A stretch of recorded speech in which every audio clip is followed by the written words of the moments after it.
পাঁচটা শর্ত যার মধ্যে পাবেন, চোখ বন্ধ করে বলবেন ওই লোকটার দোয়া আল্লাহ কবুল করবে। আর পাঁচটা শর্ত যার মধ্যে পাবেন না, ও যত বড় লোক হোক না কেন, ওর দোয়া আল্লাহ কবুল করবে না। কি কি? এক নাম্বার, দোয়া যখন চাইবে হালাল খাবার খেয়ে তুমি দোয়া চাইবে। হারাম খাবার খেয়ে যত তুমি আল্লাহর কাছে কাঁদো না কেন, ও দোয়া আল্লাহর দরবারে কবুলও হবে না। এই জন্য বক্তব্যের শুরুতেই বলেছিলাম, দুই ঠোঁটের মাঝখানে, মনে পড়ছে ওই যে ব্যাখ্যাটা কি, দুই ঠোঁটের মাঝখানে জিভটাকে ঠিক রেখো বাবা। হারাম খাবার খাওয়া থেকে জিভটাকে ঠিক করো। মনে রাখবেন, হারামের বিরিয়ানি ভাতের থেকে, হারামের বিরিয়ানি ভাতের থেকে হালালের ডাল ভাতটাই ভালো। ঠিক না বেঠিক? দুই নাম্বার, নবী বললেন, যুবক রে, দোয়া যখন চাইবে পৃথিবীর কোনো ব্যক্তি বস্তুর কাছে চাইবে না, একমাত্র তুমি আল্লাহর কাছে চাইবে। দলিল, ওয়াইদা সাআলাকা ইবাদি আন্নি ফাইন্নি করিব উজিবু দাওয়াতাদ দাঈ ইযা দাআন ফালিয়াস্তাজিবুলি ওয়ালিয়ুমিনু বি লাআল্লাহুম ইয়ারশুদুন। 2 নম্বর পারার 7 নম্বর পৃষ্ঠা 6 নম্বর লাইন, সূরার নাম সূরা বাকারার মধ্যে আল্লাহ বলে দিলেন, আমার বান্দারা যখন নবী তোমাকে প্রশ্ন করবে আমার সম্পর্কে, তুমি শুধু এতটুকুই বলবে, আন্নি ফাইন্নি করিব, আমি আল্লাহ তার খুবই নিকটবর্তী আছি। উজিবু দাওয়াতাদ দাঈ ইযা দাআন, বান্দা যখন আমাকে ডাকে আমি আল্লাহ তার ডাকে সাড়া দিয়ে থাকি। এই জন্য পৃথিবীর কোনো ব্যক্তি বস্তুর কাছে চাইবেন না, চাইতে যদি হয় আল্লাহর কাছে চাইবেন। কার কাছে? আল্লাহর কাছে। 3 নাম্বার হলো, নবীজি বললেন, যুবক রে, দোয়া যখন চাইবে সকলেরই জন্য দোয়া চাইবে, শুধু আমার বাপ আমার দাদা করো না। আচ্ছা, সকলের জন্য দোয়া চাইতে হবে, এ শিক্ষাটা কে দিলেন? আল্লাহ দিলেন। কোরআন, কোরআনে শুনে নিন, টোটাল কোরআনের ভিতরে কপালিপ জবর ক, লামালিপ জবর লা, কলা দুটো আছে, আর বাকি সব জায়গায় আছে কপালিপ জবর ক, লাম জবর লা, কলা। কলা হলো একজন, এক বচন, আর কলা হলো দ্বিবচন, দুজন।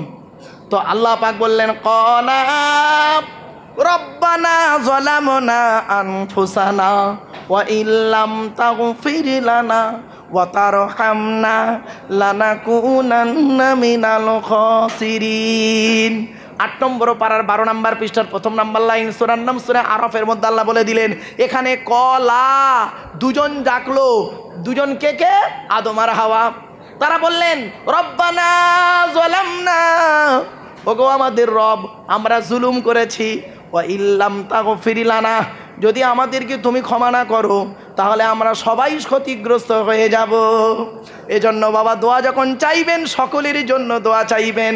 কুল মুমিনিনাল মুমিনাত, মুসলিমিনাল মুসলিমাত, সকলেরই জন্য দোয়া চাইতে হবে।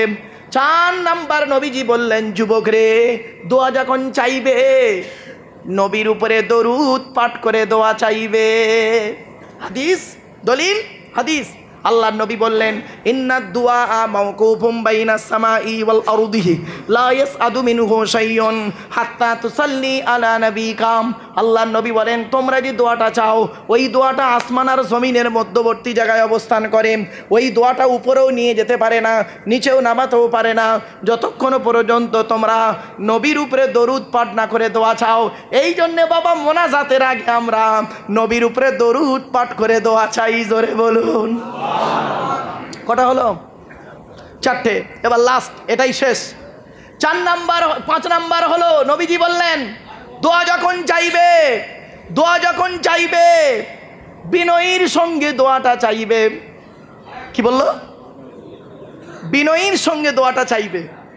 অনেকে দেখবেন মোনাজাত করে, রাগ করবেন না কেউ, আমার ভুল বুঝবেন না কিন্তু। অনেক বক্তা আছে দেখবেন মোনাজাত করছে, আমার দিকে তাকান, আমার হাতের দিকে তাকান, আপনারা মোনাজাত করছে বক্তা। ربنا ظلمنا أنفسنا وإن لم تغفر لنا وترحمنا لنكونن من الخاسرين لا تقنطوا من رحمة الله إن الله يغفر الذنوب جميعا إنه هو الغفور الرحيم أوفى بالأمر إلى الله إن الله بصير بالعباد فالله خير حافظا وهو أرحم الراحمين ঠিক না বেঠিক গাঁট ভাঙছে তেল মালিশ করছে মোনাজাত হচ্ছে মনে রাখবেন দোয়া যখন চাইবেন ছোট্ট একটা উদাহরণ দিচ্ছি বলুন তো দেখি আচ্ছা আমার এখনই 1 লাখ টাকা দরকার কেউ দেবেন কেউ দেবেন না এখন ধরুন জাস্ট ফর এক্সাম্পল আমার 1 লাখ টাকা খুব দরকার খুব বিপদে পড়েছি আমি এখন আমি আপনাদেরকে বললাম মাইকে ভাই আমি খুব বিপদে পড়েছি আমার 1 লাখ টাকা দরকার তো কে দেবে কেউ দিচ্ছে না একজন ব্যক্তি ধরুন এই মুরব্বী আমাকে বলল যে হুজুর আপনি টাকার দরকার আপনার পাশে যে হাইচে বসে আছে দেখুন কোটি কোটি টাকার মালিক তখন আমি ওনার কাছে 1 লাখ টাকা ধার চাইব ধার ফিরি ফিরি নয় ধার পরে দিয়ে দিতে হবে ওনার কাছে আমি ধার চাইব কিভাবে চাইব আপনারা বলুন প্রথমে হাজি সাহেবকে সালাম দেবো মুসাফা করব মুসাফা করে খুব বিনয়ীর সঙ্গে বলবো বাবাজি আমি খুব বিপদে পড়েছি আমাকে 1 লাখ টাকা দেন আগামী কালকে আমি পাঠিয়ে দেবো উনি টালবাহানা করবে উনি টালবাহানা করে নিয়ম যেটা মানুষের যেটা নেচার টালবাহানা করে ইস সত্যি উনি তো ডাইরেক্ট না বলছে না কি বলছে শুনুন ইস কি বলবো এই সন্ধ্যা 6টার সময় একজনকে 6 লাখ টাকা দিয়ে দিয়েছে তার মানে আমার কাছে নেই আর দেবো না মানে দিয়ে দিয়েছি অন্যকে এটাই এবার আমি কাঁদা কাটা করছি খুব কান্না হাত দুটো ধরে না এত কান্না কাঁদছি ঝরঝর করে পানি পড়ছে পাশতে এই মুরব্বিটা দেখে বলছে এ ভাই তুমি একটা লোক বটে তোমার কাছে আছে তো আমি খবর জানি তো একটা আলেম লোক এরম কান্নাকাটা করছে দাও না ও তো দিয়ে দেবে তখন ইনি কি বলবে জানেন দাঁড়ান আমার গিন্নির কাছে একবার জিজ্ঞাসা করি রাগ করবেন না কিন্তু বাস্তব কথা এটা স্বাভাবিক হয় কেন গিন্নির বুড়ির কাছে টাকা রয়েছে এনার দেওয়ার ক্ষমতা নেই জিজ্ঞেস করি জাস্ট একটা উদাহরণ দিচ্ছি বাবা খারাপ ভাববেন না এবার উনি টাকাটা দিলেন দেওয়ার পরে আমি কাজটা মেটালাম কি বুঝলেন আপনারা বলুন শুনে নিন আমার 1 লাখ টাকা প্রয়োজন এই ব্যক্তির কাছে চাইলাম ধার চাইলাম কাকুতি মিনতি করে চোখের পানি ফেলে এই দৃশ্যটা আমার আল্লাহ দেখেন আর জিবরাইল মিকাইল ইসরাফিলকে ডেকে বলেন দেখবি আয় আদমের সন্তান আব্দুল্লাহ গিল মারুফের 1 লাখ টাকার কম দিয়ে ওকে পরীক্ষা করছি দেখ ওই 1 লাখ টাকা ধার চাইছে একটা বুড়ো লোকের কাছে কিভাবে চাইছে দেখ কেঁদে কেটে বিনয়ীর সহিত চাইছে আর আমি আল্লাহ হলাম মালিকের মালিক আমার কাছে মোনাজাত করছে দেখ তেল মালিশ করছে ও দোয়াই কবুল করবো না কিছু বুঝতে পারছেন এই জন্য বলছি বাবা 1 ঘন্টা ধরে বেয়াদবের মতো মোনাজাত করার থেকে 2 মিনিট ধরে মনের কথাটা আল্লাহকে বলবেন ক্লিয়ার মোনাজাত করা হবে মোনাজাতের সময় কেউ বেয়াদবি করবেন না বাবা একটা কথা আপনাদের বলছি রাগ করবেন না এখানে যত মানুষ আপনারা বসে আছেন দয়া করে একবার হাতটা তুলে আমাকে সাক্ষী দেবে বলবেন কাদের বাপ অথবা মা অথবা বাম্মা দুজনেই মারা গেছে লজ্জা করবেন না আহারে হাত নামান সত্যি কথা বলুন আমিও বাম্মা হারা 2019 সালে অক্টোবর মাসের 3 তারিখে শুক্রবার 5:30টার সময় আমি আমার বাপকে হারিয়েছি আর 2023 সালে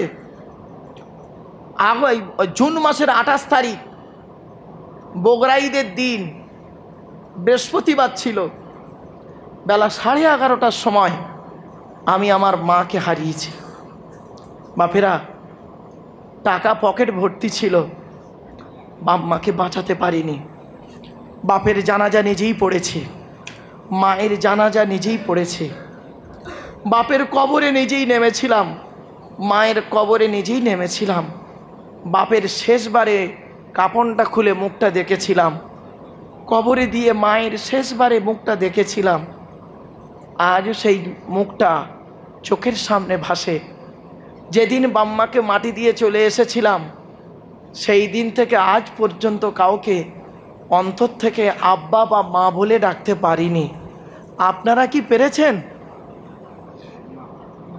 আপনারা পেরেছেন? এ বন্ধু, শ্বশুর কোনোদিন বাপ হতে পারে না, আর বাপ কোনোদিন শ্বশুরের জায়গায় নামতে পারে না। শাশুড়ি কোনোদিন মা হতে পারে না রে, আর মা কোনোদিন শাশুড়ির জায়গায় নামতে পারে না। আজ এখানে আপনারা বসে আছেন, মোনাজাতের সময় এতটুকু খেয়াল করুন, মরা বাম্মার ওই মরা মুখটার কথা একবার খেয়াল করবেন। দাদা দাদি নানা নানি যাদের মারা গেছে, শেষবারে মুখটা খেয়াল করুন, দেখবেন মোনাজাতে আর বেয়াদবি আসবে না। ঠিক না বেঠিক? আমার বাপেরা, একদম ধীর স্থিরভাবে আমরা মোনাজাত করব। সকলে বিসমিল্লাহ সহ সূরা ফাতিহা আলহামদুলিল্লাহ একবার পড়ুন, বিসমিল্লাহ সহ সূরা ইখলাস কুল হুয়াল্লাহ 3 বার পড়ুন, আর বেজোর সংখ্যায় দরুদ শরীফ কয়েকবার পড়ুন। বাপেরা, বাবা আক্তার ভাইয়ের মা কোথায় আছে? হসপিটালে আছে বাবা। তার রুহে মানে তার আত্মার জন্য আমরা একটু দোয়া চাইব, আল্লাহ যেন তাকে সুস্থতা দান করে। বলুন আল্লাহুম্মা আমিন। বাবা, অনেকের বাম্মা, অনেকের স্ত্রী, অনেকের ছেলে মেয়ে অসুস্থতায় ভুগছে, অনেকে নিজেরাই আমরা অসুস্থতায় ভুগছি। বাপেরা, আজকের দিনে এখানে বসে আছেন, আগামী বছর এই দিনটা হয়তো অনেকের কপালে নাও থাকতে পারে। ঠিক না বেঠিক? গত বছরে এমনও মানুষ এখানে ছিল, আজকের সে মানুষটা অন্ধকার নীরব নগরে ঘুমাচ্ছে। হতে পারে না? এজন্য মৃত্যু কাউকে ছাড়বে না। কোরআনে অনেক দলিল আছে, কুল ইন্নাল মাউতাল্লাযী তাফিররুনা মিনহু ফাইন্নাহু মুলাকিকুম। কোরআনে আরও বলছে, আইনামা তাকুনু ইদরিকুমুল মাউতু ওয়ালাউ কুনতুম ফি বুরুজিম মুশাইয়াদা। কোরআনে আরও বলছেন, ওয়ানফিকু মিম্মা রাযাকনাকুম মিন ক্বাবলি আন ইয়াতিয়া আহাদাকুমুল মাউতু ফায়াকুলা রাব্বি লাউলা আখখারতানি ইলা আজালিন করিব। কোরআনে আরও বলছেন, কুল্লাউ কুনতুম ফি বুয়ুতিকুম লাবারাযাল্লাযীনা কুতিবা আলাইহিমুল কতলু ইলা মাদাজিহিম। কোরআনে আরও বলা হয়েছে, ইন্নাল্লাহা ইনদাহু ইলমুস সাআ ওয়া ইউনাজ্জিলুল গায়স ওয়া ইয়ালামু মা ফিল আরহাম ওয়া মা তাদরি নাফসুম মাযা তাকসিবু গাদা ওয়া মা তাদরি নাফসুম বিআইয়ি আরদিন তামুত ইন্নাল্লাহা আলিমুন খবীর। আমার বাপেরা, অনেক দলিল রয়েছে, কথা বলবো বাপ, সেজন্য আপনাদেরকে বলি, নিজের পাপের কথা খেয়াল করে আমরা আল্লাহর কাছে কাঁদাকাটা করব। সকলে পড়তে থাকুন। বাপেরা, এতক্ষণ আলোচনা করলাম, ভাষাগত দিক থেকে ত্রুটি হলে ক্ষমা করবেন। অনেক সময় আলোচনার ভিতরে আবেগের বশবর্তী হয়ে স্থান কাল পাত্র ভেদে অনেক সময় অনেক কথা বলতে গিয়ে হাসির ছলে অনেক কথা হয়ে গেছে। বাবা, ওই হাসিগুলো বাদ দিয়ে মূল কথাটাকে নিয়ে একটু মূল্যায়ন করবেন। নামাজ কারোর জন্য মাপ নাই, কবর কাউকে ছাড়বে না। কবর 4টে কথা বলে। 1 নাম্বার, কবর বলে আমি কবর, দরজা জানালা ছাড়া ঘর। আজকের বাড়িতে গিয়ে দরজা জানালা বন্ধ করে দিয়ে লাইটটা অফ করে এসি আর পাখাটা বন্ধ করে 24 ঘন্টা থেকে দেখবেন, বুঝতে পারবেন কবর কী জিনিস। 2 নাম্বার, কবর বলছে আমি কবর সাপ বিছে পোকামাকড়ের ঘর। মানুষকে মাটি দিয়ে চলে আসার পর 20 দিন পরে কোনো দিন কারোর কবর খুলে দেখেছেন আপনারা? দেখেননি না? একবার দেখবেন, 20টা দিন পর কবর দিয়েছে, 20 দিন পরে 2টো বাঁশ তুলে একটু দেখবেন কি কেমন আছে। শুনে নিন, মানুষকে মাটি দিয়ে আসার পর 8 থেকে 10 দিন পরে ওর মাথার চুলগুলো, গায়ের লোমগুলো, হাতের নখগুলো খসে খসে পড়ে যায়। 12 থেকে 14 দিন পরে ব্রেনটা পচে গিয়ে নাক দিয়ে, কান দিয়ে, গাল দিয়ে গড়াতে থাকে। মানব দেহের মধ্যে 9টা ছিদ্র আছে। 9টা ছিদ্রের যে কোনো একটা ছিদ্র দিয়ে আল্লাহ পাক আত্মা বের করে নেয়। কত মানুষ দেখবেন মরে গেছে, পেশাব পায়খানা ফিরে ফেলেছে। কত মানুষ মরে গেছে, চোখটা চেয়ে আছে। কত মানুষ মরে গেছে, গালটা হাঁ করে আছে। কত মানুষ মরে গেছে, ঘাটটা মেকে হাতটা খিঁচে আছে। আবার কত মানুষ মরে গেছে দেখবেন, দেখলে মনে হবে লোকটা ঘুমিয়ে আছে। 9টা ছিদ্র কি কি? 2 চোখ, 2 নাক, 2 কান, 1টা গাল, 7টা সামনে পেছনে। এই 9টা ছিদ্রের যে কোনো একটা ছিদ্র দিয়ে আত্মা বের হয়ে যায়। বাপ, ইমানের সহিত যেন মৃত্যুটা হয় এই চেষ্টা করবেন আল্লাহর কাছে। শুধু তাই নয়, আর একটা কথা বলছি শোনেন। এরপরে 18 থেকে 20 দিন পর কবরে যখন 18 থেকে 20 দিন হয়ে যায়, পেটটা ফেটে যায়, পোকায় তৈরি হয়, সারা দেহ 2 মাসের ভিতরে চামড়া মাংস সব খেয়ে নেয়, শুধু ফ্রেমটা পড়ে থাকে। 6 মাস পরে দেহের কয়েক কটা হাড় ছাড়া সব হাড়ও শেষ হয়ে যায়। কোথায় গেল তোমার সুন্দর দেহ? ও সুন্দরী নারী, কোথায় গেল তোমার সুন্দরী দেহ, সৌন্দর্য? মনে রেখো, মাটির দেহ মাটি হবে, পুড়ে হবে ছাই। এ দেহ পচা দেহ, গরব কিসের ভাই? এখন গায়ে সব আতর মেখে বসে আছেন, আতর মেখে গায়ে বসে আছেন, টাটকা দেহ নিয়ে, আত্মা নিয়ে দেহ বসে আছে। আর আত্মা ছাড়া যদি দেহটা টাটকা থাকে তবেই হবে দেহের দাম, ঠিক না বেঠিক? আরে আত্মা ছাড়া দেহর দামটাই হলো দেহর দাম, আর আত্মা নিয়ে দেহর দামটা তো সাবান দিয়ে পরিষ্কার করা, খুশবু মাখা দেহ, ঠিক না বেঠিক? মনে রাখবেন, বাড়িতে গিয়ে ভাববেন। 3 নম্বর, কবর বলে আমি কবর কাউকে চিনি না, কাউকে চিনি না তার আমল ছাড়া। 4 নম্বর, কবর বলে আমি কবর আমার উপরে লাইটিং করতে গেলে, আমার উপরে খুশবু করতে গেলে, আমার উপরে আলোকিত করতে গেলে টাকার প্রয়োজন হয়। আমার ভেতরে লাইটিং করতে গেলে, আমার ভেতরে খুশবু করতে গেলে নেক আমলের প্রয়োজন হয়। আচ্ছা বাপেরা, আপনাদের বাড়িতে অনেকে টাইলস বসিয়েছেন, নিচে পাথর বসিয়েছেন, এসি লাগিয়েছেন, সুন্দর সুন্দর রং করেছেন, ঝাড়বাতি লাগিয়েছেন। এই ঘরটা কদিনের? কয়েকদিন থাকবেন, 30, 40, 50, 60 বছর। কিন্তু যে ঘরটায় আপনি চিরজীবন থাকবেন, কিয়ামত পর্যন্ত শুয়ে পড়ে থাকবেন, ওই ঘরটাই একটু লাইটিং করতে পারলেন না, ওই ঘরটা একটু পাথর বসাতে পারলেন না, ওই ঘরটা একটু পুট্টি প্যারিশ করতে পারলেন না। আমি ওই বস্তু পুট্টি প্যারিসের কথা বলিনি, বস্তু ঝাড়বাতির কথা বলিনি। আল্লাহর নবী বলেছেন, আমি বলিনি বাপ। আল্লাহর নবী বলেন, কোনো মানুষ যদি রাতের বেলা ঘুমানোর সময়, অজু করে ঘুমানোর সময় সূরা মুলক যদি তেলাওয়াত করে ঘুমায়, 29 পারার প্রথম সূরাটির নাম হলো তাবারাকাল্লাযী বিয়াদিহিল মুলকু ওয়া হুয়া আলা কুল্লি শাইইন কাদির। এই সূরাটি যদি প্রতিদিন তেলাওয়াত করে ঘুমায়, ওই মানুষটা মারা যাবার সাথে সাথে ওর কবর দেওয়ার পরে ওর কবরটাকে আল্লাহ পাক নূরুন আলা নূর বানিয়ে দেয়। বাড়ি থেকে চেষ্টা করবে।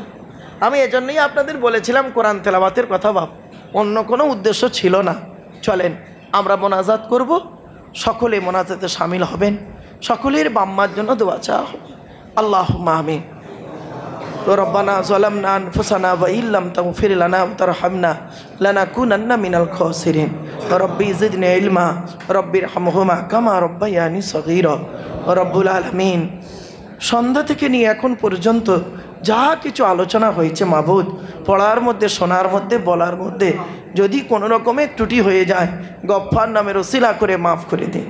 আল্লাহ সওয়াব দিয়ে থাকেন বাবা আদম থেকে নিয়ে এখন পর্যন্ত যত নবীন, সিদ্দিকিন, শুহাদা, সালিহিন, তাবিঈন, তাবিঈন, আইম্মায়ে মুজতাহিদিন, কুল মুসলিমিন আল মুসলিমা, মুমিনিন আল মুমিনা, হুজুরদের আরওয়াহ মুবারকের সওয়াবটুকু পৌঁছে দিন।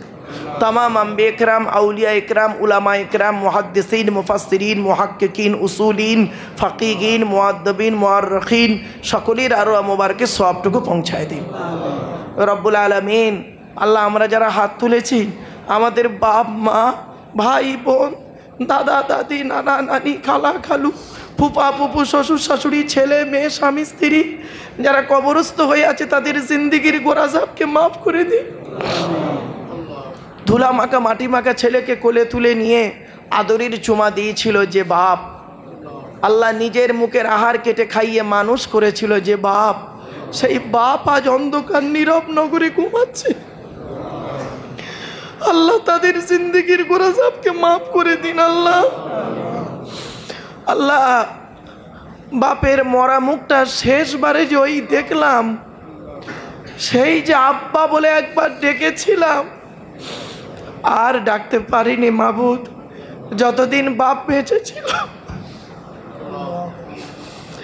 পৃথিবীতে যতদিন বেঁচে ছিল, বাপের মূল্য বুঝতে পারিনি। আজ অন্ধকার নীরব নগরে চলে গেছে, এখন বুঝতে পারছি বাপ কি জিনিস। আল্লাহ, যতদিন বাপ বেঁচে ছিল, কোনো মানুষ আঙুল তুলে কথা বলার ক্ষমতা ছিল না। যেদিন বাপ চলে গেল, তারপর থেকে মানুষ যে যা পারলো তাই বলতে লাগলো। 10 মাস 10 দিন গর্ভে ধারণ করার পরে দুনিয়ার মুখটা বড় কষ্ট করে দেখিয়েছিল যে অভাগিনী মা। শীতকাল, বর্ষাকাল, গ্রীষ্মকাল কোনো কালকে দেখে নাই, আঁচল ঢাকা দিয়ে নিয়ে রেখেছিল যে অবাগিনী মা, সেই মায়ের গোরা সাহেবকে মাফ করে দিন আল্লাহ। পৃথিবীর জমিনে বন্ধু বন্ধুর গায়ে পেশাব ফিরে দিলে বন্ধু চটে যায়, অবাগিনী মায়ের কোলে কত রাতের ঘুম কেড়ে নিলাম, একবারের জন্য মা ফেলে দেয় নাই, সেই মায়ের গোরা সাহেবকে মাফ করে দিন আল্লাহ। মাম্মার গোরা সাহেবকে মাফ করে দিন আল্লাহ।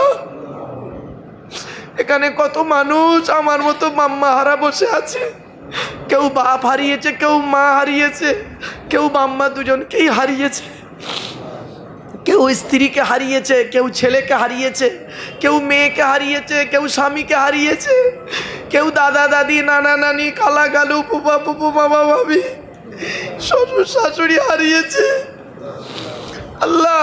সকলের গোরা সাহেবকে মাফ করে দিন আল্লাহ।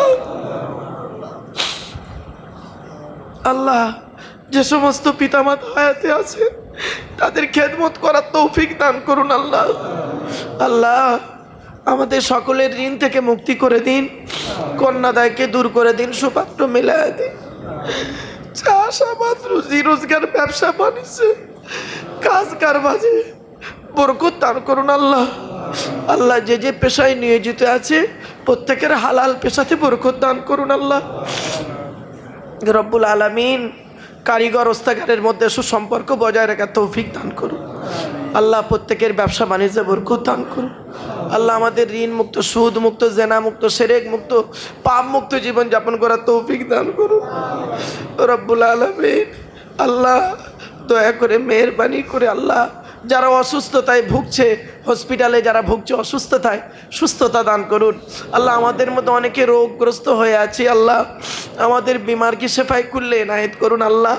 আল্লাহ, 5 ওয়াক্ত নামাজি হওয়ার তৌফিক দান করুন, রমজান মাসে রোজা রাখার তৌফিক দান করুন, হালালকে গ্রহণ করা, হারামকে বর্জন করা তৌফিক দান করুন, আদর্শকে ঠিক রাখার তৌফিক দান করুন আল্লাহ। কোরআন হাদিস ইজমা কিয়াস মোতাবেক চলে আপনার মহানবীর আদর্শে আদর্শবান হওয়ার তৌফিক দান করুন আল্লাহ। এই জলসার সভাপতি, সেক্রেটারি, কেশিয়ার কমিটি, বক্তা, শ্রোতা সকলকে হালাল মাল তাবারুককেও কবুল করে নিন ওগো আল্লাহ। এই মসজিদের সভাপতি, সেক্রেটারি, কেশিয়ার কমিটি, ইমাম, মুয়াজ্জিন, মুক্তাদি, মুসল্লি সুসম্পর্ক বজায় রাখার তৌফিক দান করুন রব্বুল আলামিন। দয়া করে মেহেরবানি করে এই জলসায় গত বছর এমনও মানুষ বসেছিল, আজ সে মানুষটা অন্ধকার নীরব নগরে চলে গেছে আল্লাহ, তার গোরা সাহেবকে মাফ করে দিন আল্লাহ। এমনও মানুষ আমরা বসে আছি আগামী বছর হয়তো আর থাকবো না আল্লাহ, যারা চলে যাব ঈমান নিয়ে যাওয়ার তৌফিক দান করুন আল্লাহ। খাস করে আব্বা মার গোরা সাহেবকে মাফ করে দিন আল্লাহ। বাপের কথা খুব মনে পড়ে আল্লাহ, মায়ের কথা খুব মনে পড়ে, কিন্তু নিরুপায়। সন্তান যখন বাম্মার কবরের দ্বারে গিয়ে আব্বা আব্বা বলে ডাকে, আম্মা আম্মা বলে ডাকে, আব্বা মা তো আর সাড়া দেয় না জানি, নিরুপায় হয়ে তাদের জন্য 2টো হাত তুলেছি আল্লাহ। তাদের গোরা সাহেবকে মাফ করে দিন আল্লাহ। আল্লাহ, যে যা উদ্দেশ্য নিয়ে হাত তুলেছে সকলের মনের কামনা বাসনা আপনারা মনে মনে আল্লাহর কাছে চান।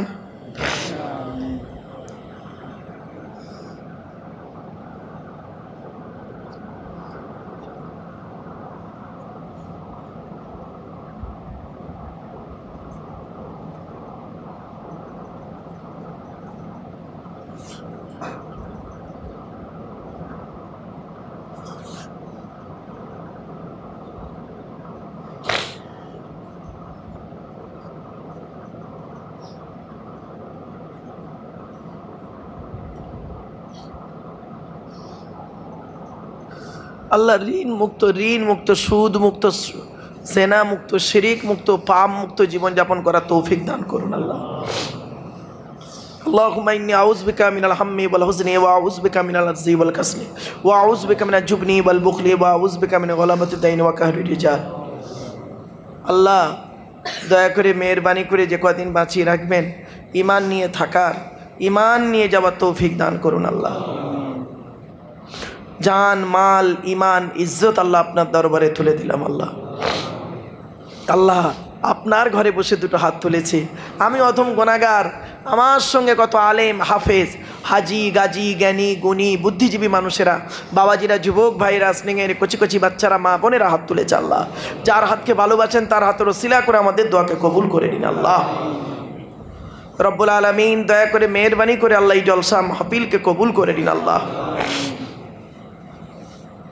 সুবহানা রব্বিকা রব্বিল ইজ্জাতি আম্মা ইয়াসিফুন ওয়া সালামুন আলাল মুরসালিন ওয়ালহামদুলিল্লাহি রাব্বিল আলামিন ওয়া জাআলা আখিরা কালামিনা ইনদাল মাউতি লা ইলাহা ইল্লাল্লাহ মুহাম্মাদুর রাসূলুল্লাহ সাল্লাল্লাহু আলাইহি ওয়াসাল্লাম।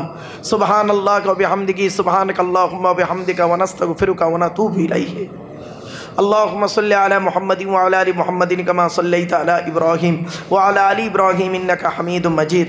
اللهم بارك على محمد وعلى ال محمد كما باركت على ابراهيم وعلى ال ابراهيم انك حميد مجيد. صلى الله تعالى على خير خلق محمد النبي الأمي وآله وسلم وآخر دعوانا الحمد لله رب العالمين برحمتك يا أرحم الراحمين. السلام عليكم.